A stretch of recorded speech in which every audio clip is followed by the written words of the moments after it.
আমরা অনেকেই হজ ও ওমরা করার সামর্থ্য রাখি না, কিন্তু আল্লাহ তাআলা আমাদের জন্য প্রতিদিন সকালে এমন এক সুযোগ রেখেছেন যার মাধ্যমে আমরা সেই বিশাল সওয়াব ঘরে বসেই পেতে পারি। আসসালামু আলাইকুম ওয়া রাহমাতুল্লাহি ওয়া বারাকাতুহু।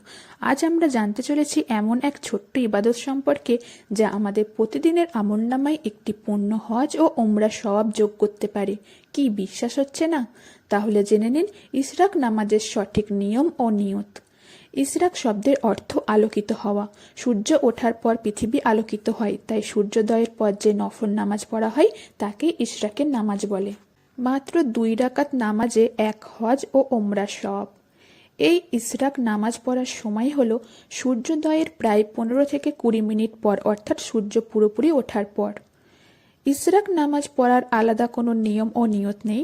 সাধারণ নফল নামাজের মতোই 2 রাকাত করে পড়া যায়। নিয়ত মনে মনে করাই আসল। আমি কেবলামুখী হয়ে আল্লাহর সন্তুষ্টির জন্য ইশরাকে 2 রাকাত নফল নামাজ পড়ার নিয়ত করছি। আল্লাহু আকবার। রাসূলুল্লাহ সাল্লাল্লাহু আলাইহি ওয়াসাল্লাম বলেছেন, যে ব্যক্তি ফজরের নামাজ জামাতের সাথে পড়ে ওই স্থানেই বসে সূর্যোদয় পর্যন্ত আল্লাহর জিকির আজকার করে এবং সূর্যোদয় হওয়ার পর 2 রাকাত ইশরাক নামাজ পড়ে, সে একটি পরিপূর্ণ হজ ও উমরার সওয়াব পায়। তিরমিজি শরীফের হাদিসে রাসূলুল্লাহ সাল্লাল্লাহু আলাইহি ওয়াসাল্লাম এই সওয়াবকে পরিপূর্ণ পরিপূর্ণ পরিপূর্ণ বলে 3 বার জোর দিয়েছেন। পরিপূর্ণ হজ ও ওমরার সওয়াব পেতে তাই প্রতিদিন মাত্র 2 রাকাত ইশরাকের নামাজ আদায়ের চেষ্টা করি। ইশরাকের নামাজের নিয়ম ও ফজিলত তো জানলেন, তাহলে আগামীকাল থেকে শুরু হোক আপনার এই বিশেষ ইবাদত। তাহলে আজকের এই ভিডিওর মাধ্যমে বোঝা গেল যে সবচেয়ে সওয়াবের পদ্ধতি হলো ফজরের নামাজ জামাতে পড়ার পর বা ঘরে পড়ার পর সেই স্থানেই বসে তাসবিহ, জিকির বা কুরআন তিলাওয়াত করা এবং সূর্য উঠলে নামাজটি পড়া।